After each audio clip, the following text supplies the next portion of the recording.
All right, first, let's stop it right. Who's he coaching? And I don't want them to be confused. This is not about him. No. This is about the person on the other side of this, the player that wants to become a really good shooter. Good Drill Nation, we're back with another episode of Good Drill or Bad Drill, where at the end of watching a video, we say, is it good drill or bad drill? Look at advice, shooting advice. Right now, it's shooting advice, but all types of basketball training advice. And right now, today, we have a special treat for you because we're going to get a sneak peek look or a sneak peek insight on how Klay Thompson thinks, or does he even think, when he shoots. A little sneak peek there. And then we're going to take a little bit of a look at modern day shot training and just see what's maybe going through your ears and some of the confusion. Hopefully we clear things up in this video.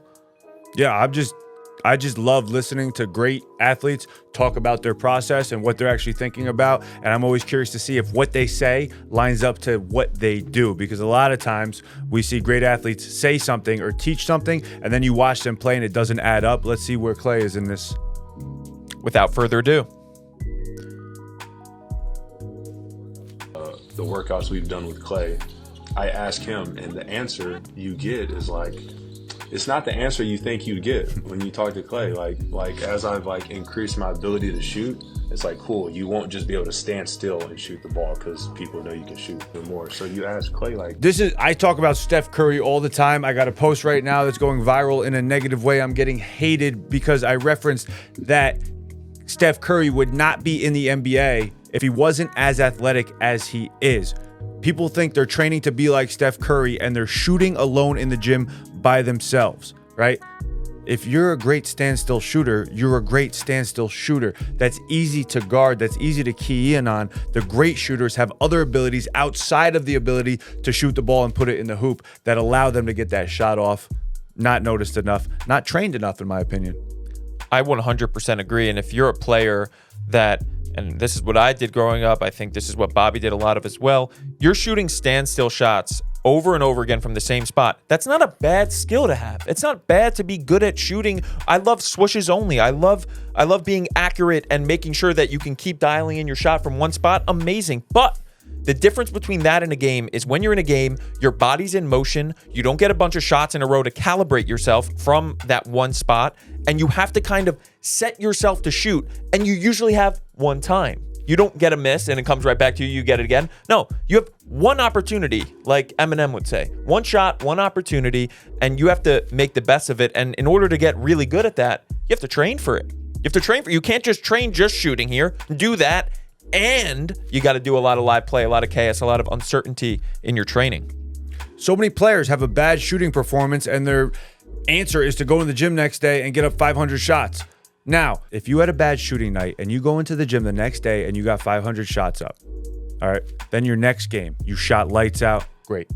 Keep doing that. That's your process. That works. Tons of people do that and are successful with that. I've had so many players that have a bad shooting performance and always revert to reps in the gym, and they continue to have bad shooting performance because what they're doing in their training is not addressing the problem in the performance.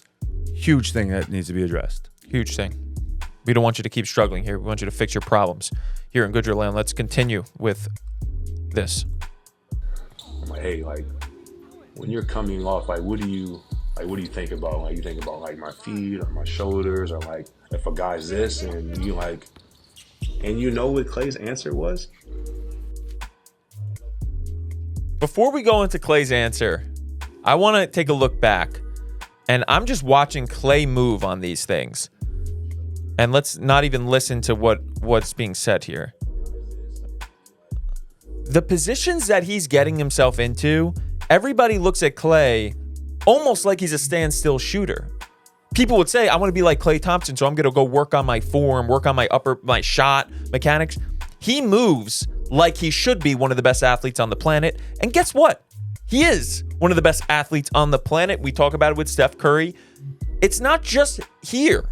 He has mobility. He has strength. He has movement qualities on his lower body that if you're not attuned to it, you would be confused. When you watch him play, he moves like that purple guy from Monsters, Inc.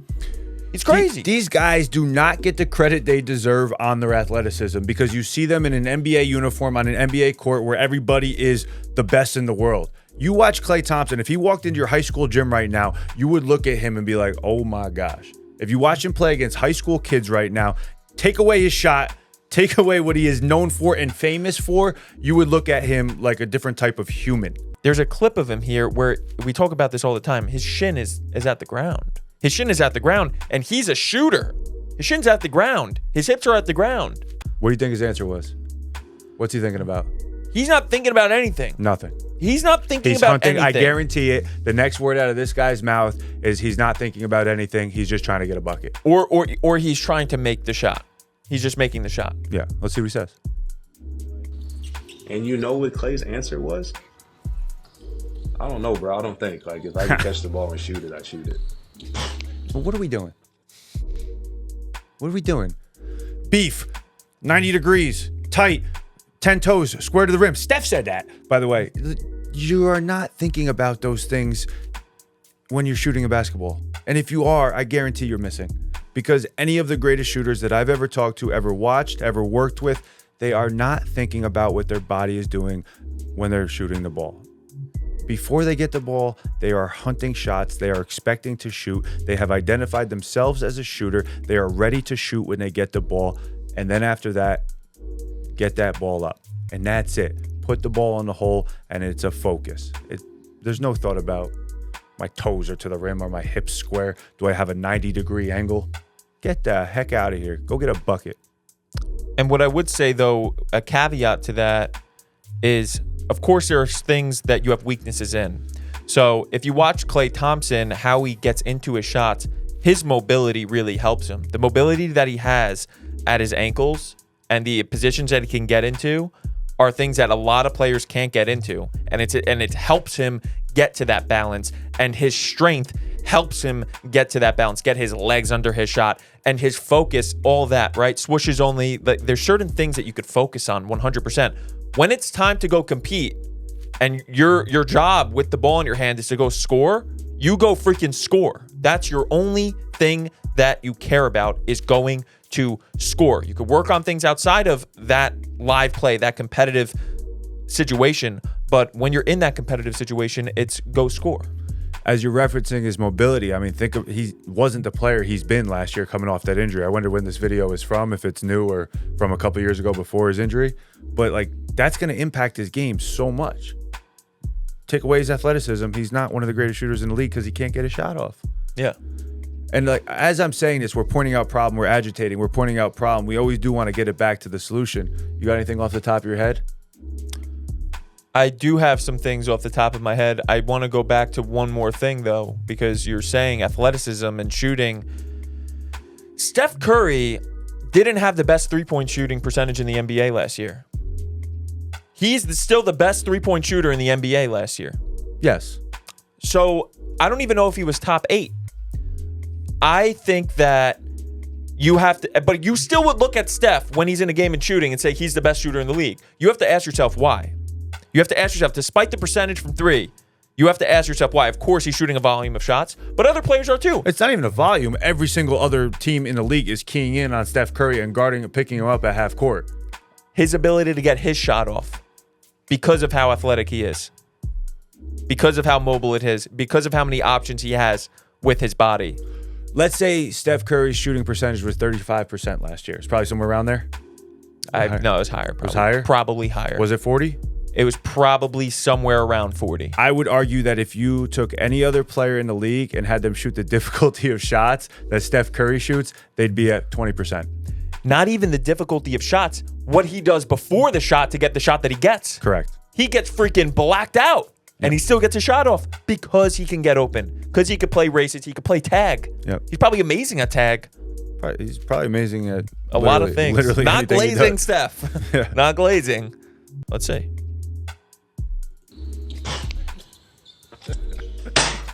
That's the answer. And when we say that, we get freaking punched in the face, laughed at, clowned. Well, I think people think we're just leaving athletes to their own devices and there's zero input from us and we don't do anything. We're just letting athletes do whatever the hell they want, throw the ball up, and that is not the case. No. Oh, so let's go back to your point of solution. And that's not the case. But so then what do? We look at what are the actual problems you're having. And we say to a player, I'll give you a perfect example going to swishes only. Player coming in, he's a level 2 person. He's a sophomore. He's gotten way better. He has the weirdest looking shot. Don't really care about that much, but his shot doesn't go in. He can't put it exactly where he wants it, even if he was standstill. So when you look at motor learning and you look at how do you add complexity to a problem, in the least complex situation, he can't be successful. So you know what? Let's start there. Can you just have enough focus, enough locked inness to say, I'm going to just swish the ball no matter what? And if you can't swish the ball on command when there's nothing going on around you, then that is your freaking problem. If you can't put the ball where you want it to go when nothing's going on, then when everything's going on, you're screwed. If you don't have consistency there, you're screwed. Now, does that mean that you should only work on that? People would say, oh, just work on your form until it's perfect and then move on. Absolutely not. Because that's one problem. There's other problems that he has as well. He can't get balance. He can't do things at full speed. He can't do things with competition. There's a lot. But the fact that you can find problems that you have and then you amplify the problem with drills, that is the answer. The answer isn't, oh, dude, you have too much space here and I'm going to fix that by lining up your elbow here and it's going to do this to your wrist here. Absolutely not. Absolutely not. The goal is unconscious competence, and that's what all the greats have. So when we're working with athletes, we understand that that is the goal. Klay Thompson has unconscious competence in his jump shot. He is not thinking. Now the path to get there, are we going to bring all the attention to your body? Are we going to bring all the focus onto what your body's doing? Or are there better ways, more efficient ways to get to the end of the spectrum, which is unconscious competence? We believe they are. That's why we started Good Drills. Now, let's bring it back to that other video. I don't know what's in the video, but I know it's a shooting video. And let's see if it, is that going to help players get Let's just go good drill, bad drill on this one first. Oh, good drill. Don't even have to count down. 2-1, good drill. Good drill. Good. All right, let's move on to the next one. Captain Klay, good drill. Yes. So now, just to bring it back for you listening at home, this is a trainer that is trying to give somebody shooting advice. Let's see how he goes about this. Real quick, I do not like doing this because it's going to be construed as hate. I love this guy's content. I love his voice. I love his passion. He does a great job with everything, but I don't agree with how he coaches most of the time. We can still be friends. Yeah, let's just take a listen. Yeah. Make it easier. Because you want to shoot here, we don't want to have that distance. All right, first, let's stop it right. Who's he coaching? And I don't want them to be confused. This is not about him. No. This is about the person on the other side of this, the player that wants to become a really good shooter.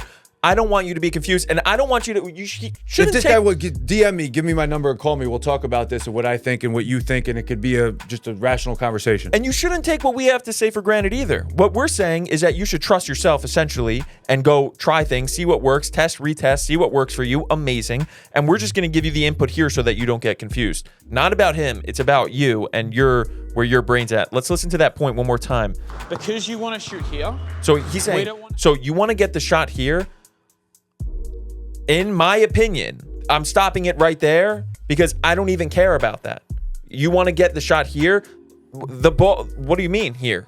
The ball sometimes goes here, it goes here, it goes here. What does this mean? What does this mean? You're trying to get the shot here. I'm telling you that. How you interpret that is going to be different than the next 99 people I tell you want to get the shot here. Shooting pocket, I can spot from a mile away the athletes that come into my gym and have been taught shooting pocket, because no matter what is happening, that ball comes right above their shoulder, right in the spot. The exact spot that this guy is in right now, there is a hitch and a stop. That ball has to go here before it goes here. Watch any great shooter. Does that ball sometimes pass through that spot? 100%, but it might also come from here. It might come from here, and it is a smooth to the release. The ball does not stop here. It's almost like movement. And when people take snapshots of certain movements, or even if you took a snapshot of Anthony Edwards 45 inches in the air. And that's like, there's outliers. So there's outliers in the NBA that are great shooters that have a little hitch or a stop right here. Trae Young kind of has more of a push and that ball gets right to his shoulder. So it's so hard to say things, and people are going to bring up examples of where I'm wrong. Trae Young shoots from like here. Yeah. But if you were to take a snapshot of Anthony Edwards 45 inches in the air and say, you want to be able to jump 45 inches in the air and then suspend yourself 45 inches in the air, is that going to help you jump 45 inches in the air? No. Snapshots. This is what he's saying. You want to get the ball here. Bobby's saying snapshot. You could probably find somebody here in a photo. But how did they get there? What does that mean to them? How is the energy happening? Does the ball even go in for this person? The other thing, I don't know if coaches are watching or who's listening, understand who you're talking to.